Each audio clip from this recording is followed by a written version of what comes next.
deck. I'm right back. 215 God, yeah, Eldric reacts.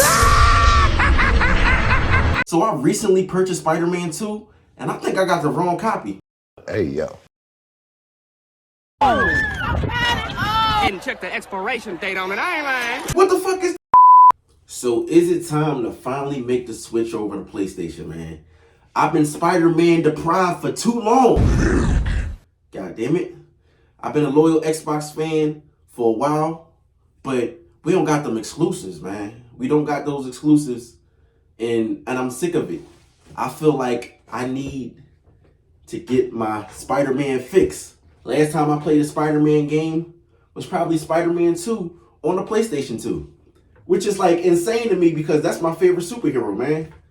But IGN has a review of the new Spider-Man 2 game, and this is going to decide if I'm going to get a PlayStation or not.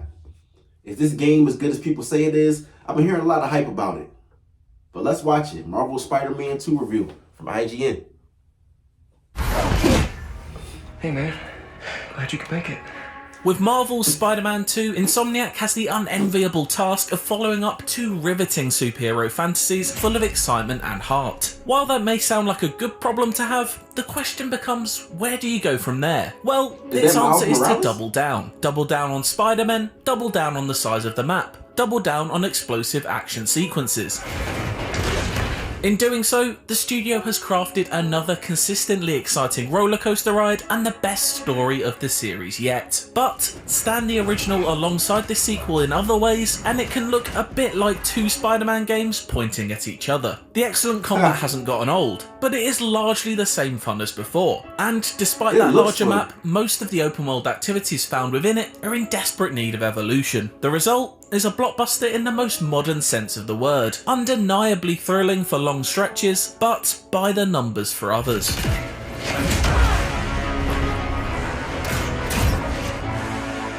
Despite a couple of new tricks up its sleeve, Spider-Man 2's combat is very familiar. It doesn't have that new suit smell anymore, but it still feels incredibly comfy to slip back into. The rhythm of precision dodges, the new perfect parries, so you're not only swerving and striking now, and acrobatic finishes are hugely satisfying, as is chasing high hit combos to keep the fight as stylish as possible. It reminds me of it looks like Arkham a little bit with the fighting. The movement is smooth and the hits are crunching, like some sort of peanut butter hybrid that every one of your foes is allergic to. Power and elegance are brought together in a brick-to-the-face ballet as enemies are thrown around like dolls, juggled in the air, slammed across concrete floors, and slung into each other like body-armoured bowling pins. But, naturally, never killed. Every bone in their body may be broken and every organ punctured, but of course, they'll somehow live to commit crimes again. Overall, there's slightly less emphasis on stealth encounters this time around than in either Spider-Man or Miles Morales. As someone who found the stealth action of the previous games a little simplistic and routine, this new, louder approach is welcome. Naturally, there are story missions where Miles or Peter have to slink across ceilings and take out thugs who never look up, but Spider-Man 2 is much more eager for you to get into the action, with many abilities designed to let you group up enemies and then deal big damage to all of them at once, rather than spreading them out to pick them off one by one.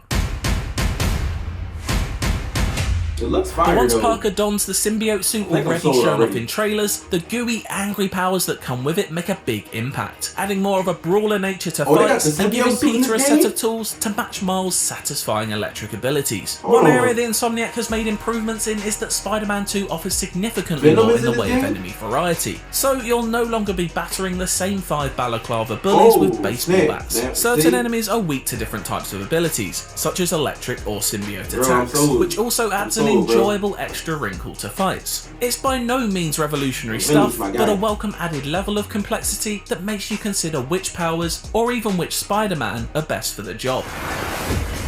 That's not to say there aren't benefits to taking a sneaky route though. There are many perch takedown possibilities offered, and new toys to play with too, such as the web line, which allows you to create your own high wires over your enemies to prey on them from above. It's a fun tool that allows you to reshape the tightly designed arenas into a battlefield more in your favour, and in doing so, redecorate the room with web-wrapped people pinatas. On the topic of covert ops, the playable MJ sequences from the original return, and while they are more involved this time around and serve serve the story well, they never add up to more than simple stealth missions or splashes of basic third-person shooting. She's certainly not sidelined, but it does feel like a little more could have been done to make her gameplay sections a bit more exciting. Combat aside, our Spider-Men can now move around their friendly neighbourhoods in more stylish ways than ever. The new web wings are undoubtedly a standout. Like Batman before him, Spider-Man can now glide and soar with ease through the city. And web swinging is as gratifying as you remember, and still one of the best ways to get around any open world. That's dope.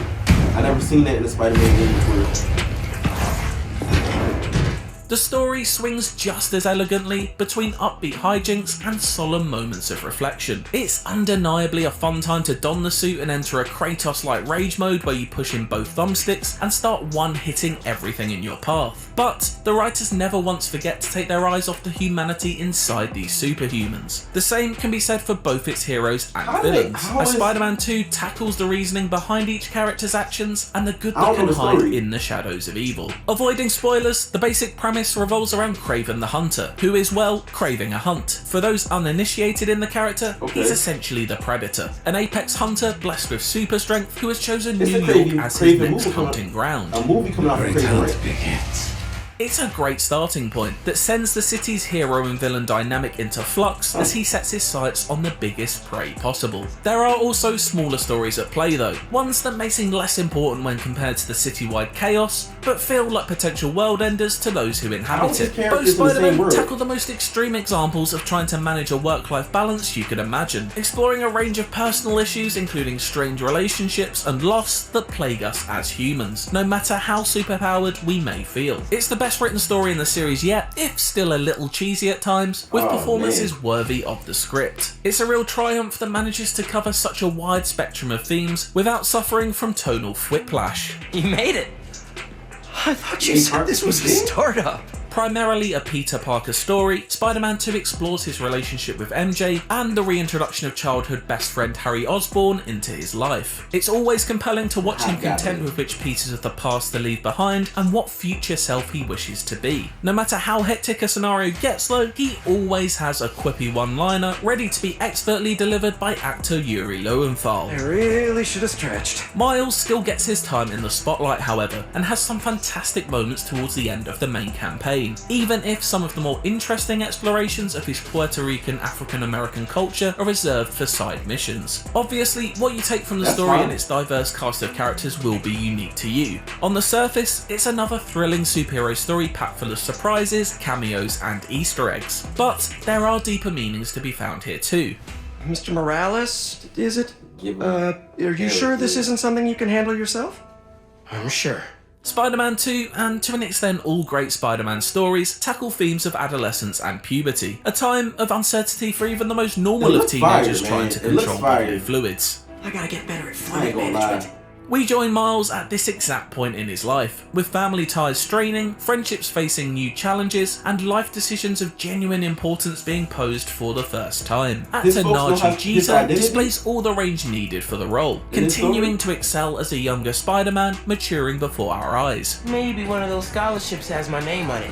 For Peter, these themes manifest in a much more physical sense. He's in his early 20s, so has already navigated the difficult years that Miles finds himself in. But thanks to the symbiote suit, he's working his way through yet more bodily changes. This physical manifestation is also representative of mental health issues that have developed for each Spider-Man. Venom hangs over the main characters like a spectre of grief, drenching them in light as if in a state of mourning. The story does a great job at gently exploring these issues and how, when not healthily addressed, personal demons can eat at us and lead to people we care about being unintentionally caught in the crossfire of the anger and pain those feelings can produce. Of course, a hero is nothing without its villains, and Spider-Man's rogues gallery is almost unparalleled. Outside of the likes of Venom, Kraven and Lizard seen in the trailers, Insomniac has kept many more hidden up its sleeve. I won't even hint at any of these except to say that Spider-Man 2 opens with a bang, offering up a sense of scale not previously seen in the series. It's an adrenaline-fueled reintroduction that tests how well you remember the combat, as well as providing a few new tricks. It's also the start of one of the new side story villain threads that are optional, and while those don't offer anything overly new in terms of gameplay, they do add valuable extra scraps of story. Speaking of boss battles, that's one area that Spider-Man 2 takes a noticeable step up. Hey Doc,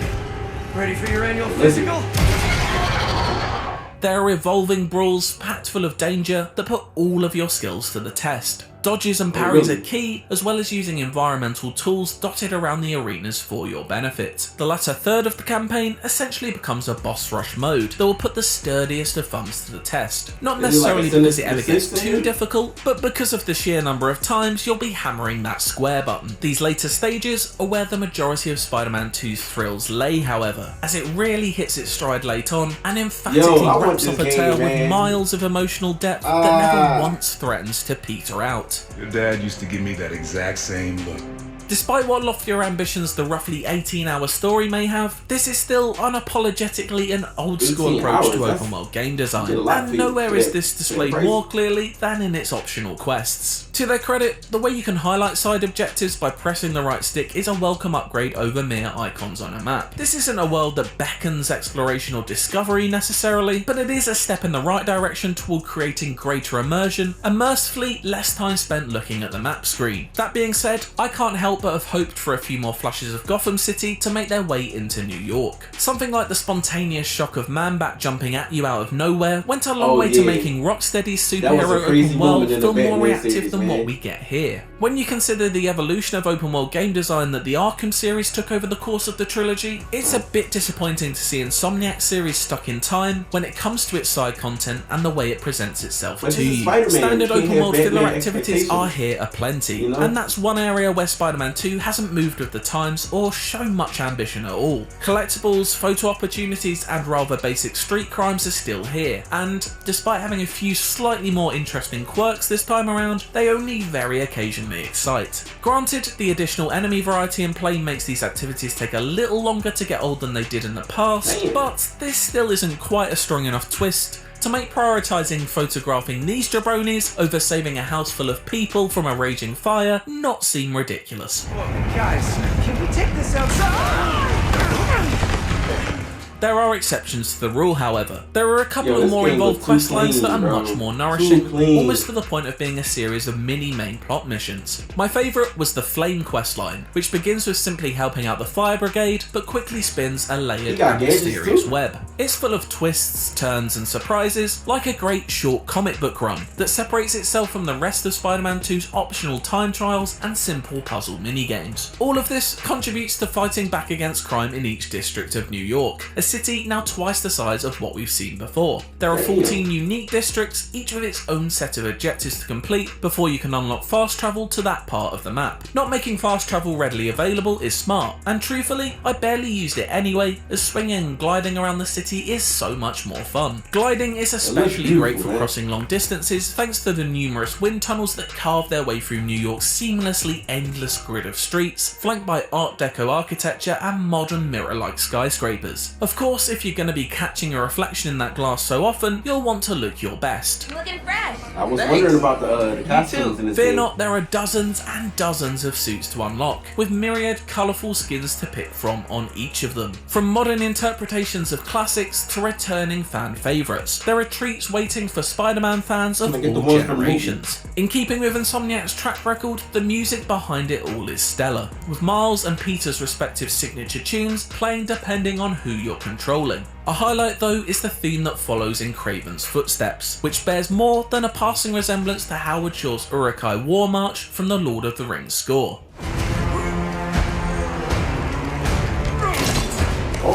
It soundtracks a world that looks stunning, even when played in performance mode at a very stable 60 FPS, as I did for almost all of my playthrough. In fact, Spider-Man 2 is a technical marvel as a whole. I can't say I noticed one drop frame in my dozens of hours of playing. This allows Spider-Man 2 to shine in its most jaw-dropping moments, of which the story offers many, as explosive action, sparkling electrical effects, and fittingly slimy symbiote gloop fill the screen. So, what do you think? As a sequel in a spectacular series, Marvel's Spider-Man 2 is both blessed and cursed. Its story of two Spider-Men is a great time and a Spidey fan's dream to play through as comic book pages are brought to life, elegantly walking the tightrope between light humour and heavier themes. Meanwhile, Insomniac refines a successful formula of combat and web swinging without revolutionising either in major ways, making them comfy and familiar with just enough new tweaks and abilities to elevate them to fun new heights. Is all this just a game to him? The part that feels like it actually needed a radical rethinking is the open world of New York City, which has been made bigger but not better, with an exhausting checklist of mostly repetitive side activities. But it's safe to call this another thrilling Spider-Man adventure that delivers Insomniac's best tale yet. And despite its open world falling short, it is a reliably fun superhero power trip. And you know what? Screw it. It really did make me feel like Spider-Man 2.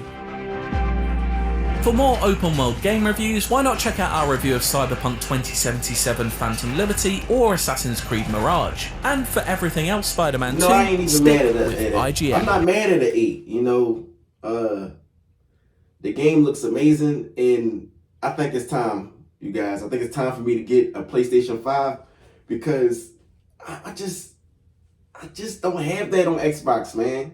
Honestly, I would get the PlayStation just for Spider-Man. I don't think that it's anything else on PlayStation that's an exclusive that I personally would want to play. If you guys know any PlayStation exclusives that I should want to get, let me know in the comment section.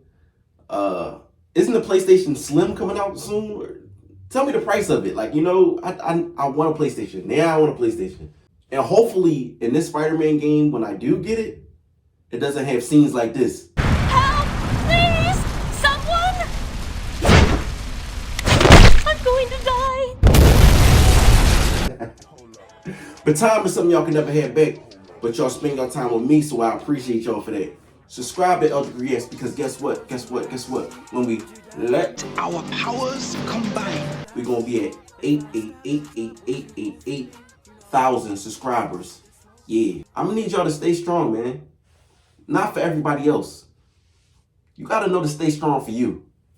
Just you, man. Because when you're strong for yourself, you can be strong for everyone else.